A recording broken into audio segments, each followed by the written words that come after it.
Uh, ve- Very good afternoon, please.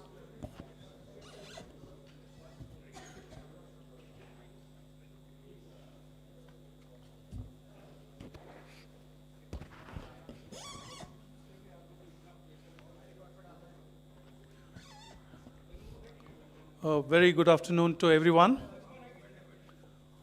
Can we have a silence, please? As you may be aware, the meetings of the Cabinet and the Cabinet Committee on Economic Affairs were held in New Delhi today. And we have some very important announcements to make. We have with us at the National Media Center, Honorable Minister for Information and Broadcasting, Youth Affairs and Sports, Shri Anurag Singh Thakurji. Welcome to the National Media Center, sir. The Union Minister will make his opening remarks, brief you about the important decisions taken in the Cabinet meeting today, and after that, we will open the floor for some discussions. Over to you, sir. नमस्कार, आप सभी को नवरात्रि की बहुत बहुत बधाई और शुभकामनाएं। आज प्रधानमंत्री नरेंद्र मोदी जी की अध्यक्षता में सीसीए की और कैबिनेट की बैठक हुई और मुझे बताते हुए प्रसन्नता है कि इस त्योहारों के समय भी एक ऐसा निर्णय जो हमारे केंद्र के कर्मचारियों और पेंशनर्स के हित में लिया गया है कि केंद्र सरकारी के कर्मचारियों का देय डियरनेस अलाउंस और पेंशनर्स का देय डियरनेस रिलीफ में 1 जुलाई 2023 से 4% की वृद्धि करने का निर्णय किया गया है। इससे कुल मिलाकर देश भर में करोड़ों सरकारी कर्मचारी जो केंद्र सरकार के और पेंशनर्स उनको लाभ मिलेगा। ये वृद्धि अब कुल मिलाकर देखा जाए तो 42% से बढ़ाकर 46% हो जाएगी जब 4% बढ़ोतरी हुई। सालाना वित्तीय वर्ष यानी कि सालाना इसका कितना सरकार के ऊपर व्यय पर वित्तीय भार आएगा। दूसरा निर्णय रेलवे विभाग के नॉन गैजेटेड रेल कर्मियों के हित में है और जैसा कि दशहरा नज़दीक आ रहा है 24 अक्टूबर को और त्योहारों का सीज़न, तो 11,07,346 नॉन गैजेटेड एम्प्लॉयज़ रेलवे के इनके लिए 78 दिन का बोनस तय किया गया है, यानी कि 78 दिन की जो उनकी सैलरी है उसके बराबर उनको बोनस देने का तय हुआ। इसके ऊपर लगभग 1,969 करोड़ रुपये खर्च होंगे। ये प्रोडक्टिविटी लिंक बोनस पिछले कई वर्षों से 2010-11 से रेल विभाग अपने कर्मचारियों को देता है और इस बार भी इसको देने का निर्णय लिया गया है क्योंकि त्यौहार के समय उनको मिले। तीसरा निर्णय जो देश के किसानों से जुड़ा हुआ है वो भी मैं कहूँगा रबी की फसल जो 6 फसलें हैं उसका न्यूनतम समर्थन मूल्य यानी कि एमएसपी को निर्धारित करने का निर्णय किया गया। ये फैक्टर आप सबको पता है, सीएसीपी के द्वारा जो अनुशंसा की जाती है उसके आधार पर ही होता है और इसके जो हमारी कमिटमेंट थी कि 1.5 गुना हम किसानों की आय करेंगे, उसके प्रति मोदी सरकार पूरी तरह से प्रतिबद्ध है।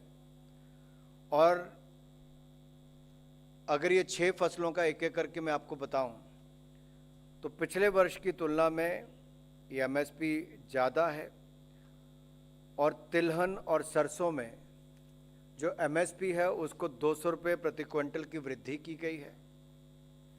मसूर के लिए 425 रुपये की प्रति क्विंटल वृद्धि की गई है। गेहूं के लिए 150 रुपये प्रति क्विंटल की वृद्धि की गई है और बारले के लिए 115 रुपये प्रति क्विंटल वृद्धि की है। चने के लिए 105 रुपये प्रति क्विंटल वृद्धि की है और सेफ्लॉर के लिए भी 150 रुपये प्रति क्विंटल वृद्धि की है।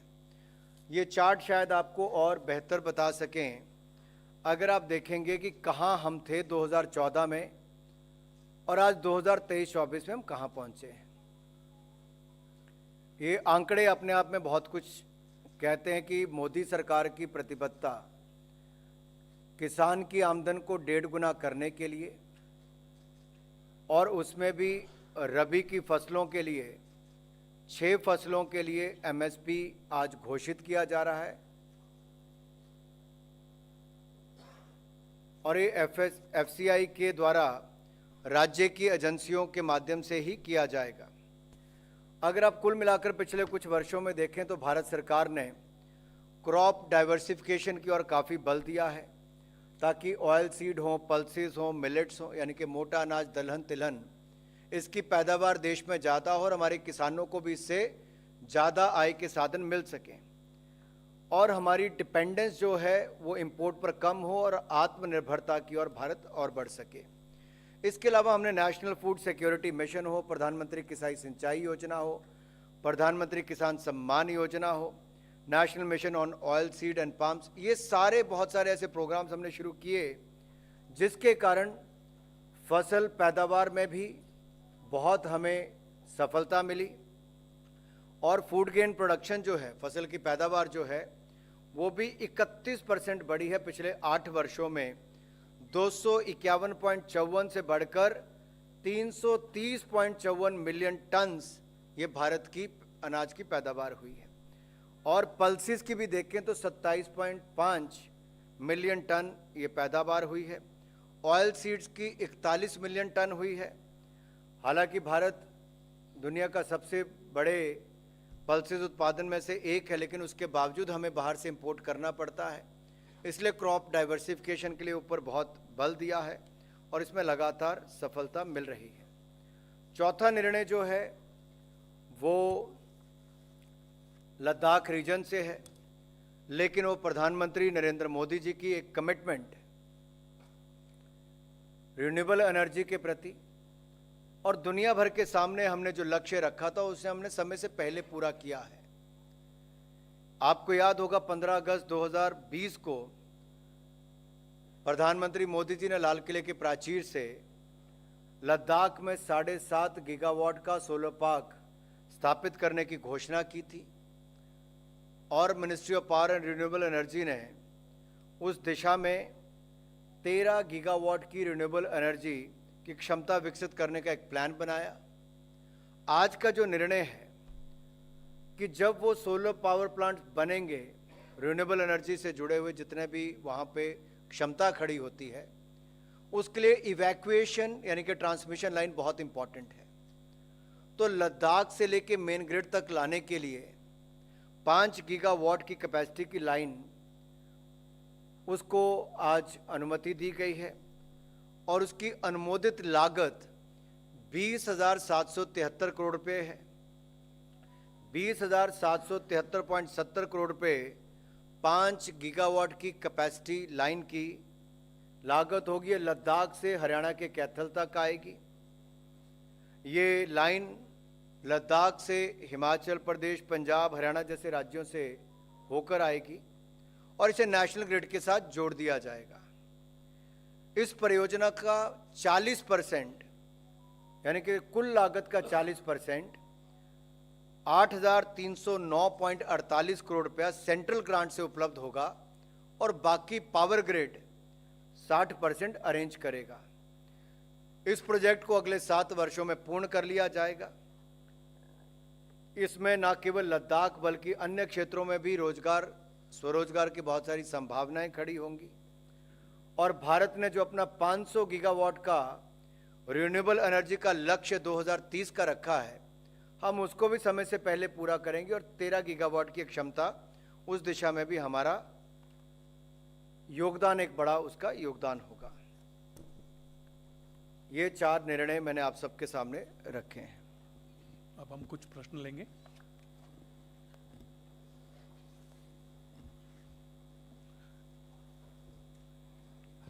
कॉर्नर से शुरू करते हैं हम लोग। आप पूछिए।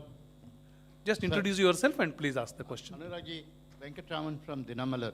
Vanakkam, sir. Vanakkam. So you made an elaborate statement on Anaj ke baare mein. You made an elaborate statement. But today the ground reality of Tamil Nadu, especially Kaveri Delta, is suffering. A lot of farmers, thousands of acres of land could not cultivate because of non-availability of water. the Kaveri, in spite of the fact Supreme Court gave a direction to the Karnataka government, the Karnataka government least bother about the protect the interest of, My humble request to each and everyone is, Anji sir? if you could restrict your question related to the cabinet decisions, I'll be more than happy to answer all those queries. Sir, this is related But- to but- former issues, sir. But No, I let us- fully, I fully understand, but this is related to the MSP being announced. Yeah, let the question be to, for MSP, please.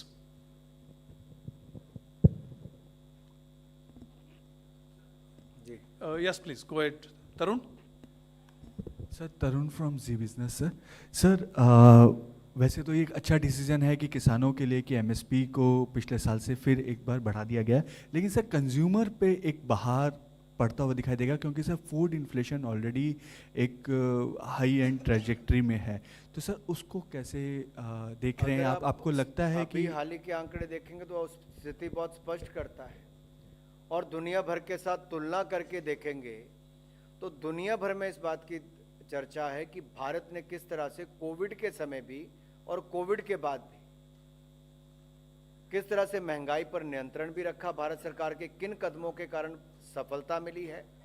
जिन देशों में महंगाई कभी देखने को नहीं मिलती थी वहाँ 3-3 गुना ज़्यादा चल रही है, और उसकी तुलना के मुकाबले जहाँ एक और महंगाई पर बहुत नियंत्रण भारत में रखा, वहीं पर गरीबों को मुफ्त में अनाज भी 2.5 साल तक डबल देने का काम मोदी सरकार ने किया, और अन्य ऐसे योजनाएं जहाँ कृषि की जो सिंचाई योजनाएं हैं उनको भी हमने बल दिया है, खरीद भी हमने दुगनी की है, और न्यूनतम समर्थन मूल्य में बहुत बढ़ोतरी की है। और ये आंकड़े इसलिए मैंने आपको जब ये सारे चार्ट दिखाए थे तो हम कहाँ थे, ये 3050 पे थे हम रेपसीड और मस्टर्ड में, आज 5650 पे पहुंचे। सैफ्लॉवर हम 3000 पे थे, आज 5800 पे पहुंचे। इसी तरह से आप देखिए वीट का, ये 1400 था, 2275 पे पहुंचे। तो कहीं ना कहीं किसान की लागत के साथ उसको 1.5 गुना ज़्यादा दाम देना वो हमारी प्रतिबद्धता है किसान के प्रति, हमने वो भी दी है, लेकिन दूसरी ओर महंगाई पर अंकुश रखने का भी पूरी तरह से सफलता हासिल की।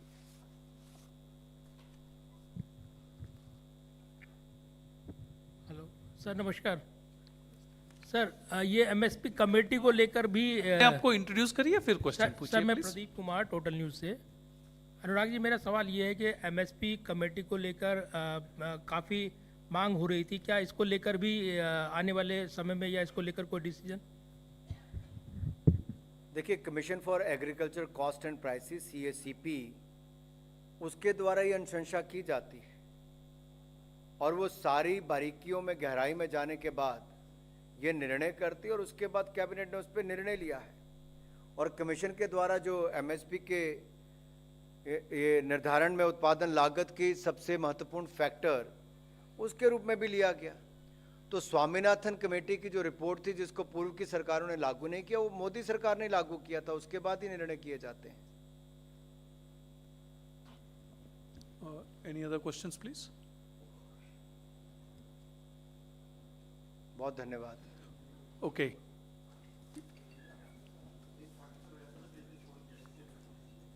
Okay, you have questions? Any? Okay. So thank you very much. So with that, we come to the close of the cabinet briefing of this Wednesday. Thank you.